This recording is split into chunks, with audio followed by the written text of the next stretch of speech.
بسم اللہ الرحمن الرحیم۔ آج ہم شوال کے 6 روزوں کا ذکر کریں گے۔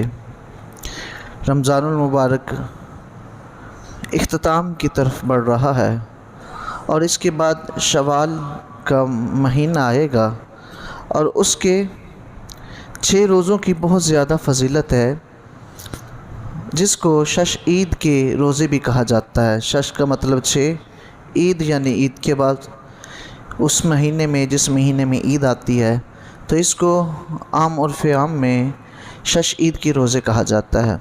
ان کی بہت زیادہ فضیلت ہے۔ مجمع الزوائد میں ہے کہ جو بندہ شوال کے 6 روزے رکھے گا وہ گناہوں سے ایسے پاک ہو جائے گا جیسے آج ہی اس کی ماں نے اس کو جنا ہے۔ اور صحیح مسلم شریف میں ہے، حضرت ابو ایوب انصاری میزبان مصطفیٰ صلی اللہ علیہ وسلم، جنہوں نے مدینہ شریف میں آپ صلی اللہ علیہ وسلم کی سب سے پہلے میزبانی کی، وہ فرماتے ہیں کہ نبی کریم صلی اللہ علیہ وسلم نے ارشاد فرمایا، جس نے رمضان کے روزے رکھے اور اس کے بعد شوال کے 6 روزے رکھے، وہ ایسے ہے جس طرح اس نے ساری زندگی کے روزے رکھے۔ جس صحیح مسلم شریف میں ہے کہ اسے پوری زندگی کے روزوں کا ثواب ملے گا۔ تو اس کی تشریح میں فقہا کہتے ہیں کہ اللہ رب العزت کے نزدیک ایک نیکی کا اجر 10 گنا ہے۔ جیسے 5 نمازیں پڑھتے ہیں، ثواب کتنے کا ملتا ہے؟ 50 نمازوں کا ثواب ملتا ہے، یعنی 10 کے ساتھ ملٹیپلائی ہو گیا، 50 کا ثواب ملتا ہے۔ اسی طرح ایک مہینے کے روزے رکھیں تو 10 گنا زیادہ ثواب ہے، تو 10 مہینوں کے روزوں کا ثواب ملا۔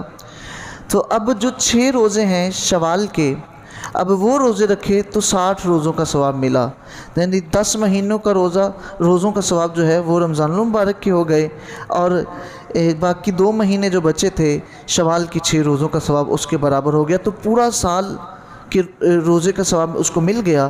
تو ایسے ہی جب ہر سال کرے گا کہ وہ رمضان کے روزے بھی رکھے گا، شوال کے بھی رکھے گا، گویا کہ ایسے ہی ہے کہ جس طرح اس نے پورے سال کے روزے رکھے، تو ہر سال ایسے کرتا رہے گا تو پوری زندگی اس کی جیسے روزوں میں گزر گئی ہے۔ یہ شش عید کے روزے رکھنے کی فضیلت۔ رمضان کے روزوں کی فضیلت تو ہم نے بیان کی، بہت زیادہ ہے۔ یہ جو شوال کے روزے ہیں ان کی فضیلت بھی بہت زیادہ ہے۔ اب بعض کا خیال ہے کہ شاید عید کے دن کے علاوہ جو ہے، کیونکہ عید کے دن کا تو روزہ نہیں ہے، اس کے علاوہ مسلسل 6 رکھنے ہوتے ہیں۔ مسلسل نہیں ہے، بلکہ بہار شریعت میں ہے، ہمارا اسلام فقہ کی کتاب ہے، ان دونوں میں ہے کہ ان کو علیحدہ علیحدہ رکھنا، متفرق علیحدہ علیحدہ جدا جدا رکھنا، اس کا زیادہ اجر ہے۔ کچھ لوگ یہ سمجھتے ہیں شاید مسلسل 6 رکھیں گے تو پھر اجر ملے گا۔ پورا مہینہ ہے شوال کا، پورے مہینے میں یہ 6 کی تعداد پوری کرنی ہے۔ ٹھیک ہے، ہفتے میں 2 رکھ کے کر لیں، ٹھیک ہے۔ اگر کوئی 3 مسلسل رکھ سکتا ہے، کوئی دن مقرر کر لے کہ وہ جمعرات کے دن اور پیر کے دن کا روزہ رکھ لیا کرے، تو یہ بھی ٹھیک ہے اور یہ بہتر ہے۔ متفرق علیحدہ علیحدہ رکھنا یہ زیادہ بہتر ہے اکٹھے رکھنے سے۔ اب اس نے رمضان کے روزے رکھے ہوئے ہیں اکٹھے، تو اب شوال کی جو ہے وہ اکٹھے مشکل بن جاتی ہے، اور عید کے دنوں میں تو ویسے زیادہ مشکل ہوتی ہے۔ مہمان آتے ہیں یا کسی کے گھر آپ جاتے ہیں تو وہ اگر کھانا پیش کرتا ہے تو پھر آپ ان کو کہیں گے روزہ ہے، تو ریاکاری بھی ہو سکتی ہے۔ اس لیے آپ جو ہے وہ علیحدہ علیحدہ رکھ سکتے ہیں۔ شوال کے پورے مہینے میں 6 کی تعداد جو ہے یہ پوری کرنی ہے۔ کچھ لوگ یہ خیال کرتے ہیں شاید یہ اکٹھے رکھنے، یہ خیال درست نہیں۔ ہاں، اگر کوئی اکٹھے رکھ لیتا ہے اجر اسے ملے گا، 6 روزے اس کے پورے ہو جائیں گے کیونکہ تعداد اس کی پوری ہو گئی ہے۔ اور اگر کسی کے رمضان کے روزے کچھ رہ گئے تھے تو اس کے لیے بہتر ہے پہلے رمضان کے روزے رکھے، کیونکہ وہ فرض اس کے رہ گئے ہیں، وہ فرض ان کی قضا پہلے کرے تو بعد میں جو ہے وہ نفل ادا کرے۔ اگر اس کے ذمے رمضان کے روزے ہیں، اللہ نہ کرے کوئی بیمار ہو گیا تو اس کی وجہ سے چھوٹ گئے، یا پھر عورتوں کے مخصوص ایام آتے ہیں ان کے روزے چھوٹ گئے تو وہ کیا کریں گے، وہ پہلے جو ان کے فرض روزے رہ گئے تھے ان کو ادا کریں گے، اس کے بعد جو ہے وہ نفل روزے رکھیں گے۔ اگر وہ رکھتے ہیں فرض روزے اس کے بعد نفل روزے رکھنے کی طاقت نہیں ہے تو کوئی نہیں ہے، فرض پہلے ہے، نفل جو ہے اس کا درجہ فرض کے بعد کیا ہے۔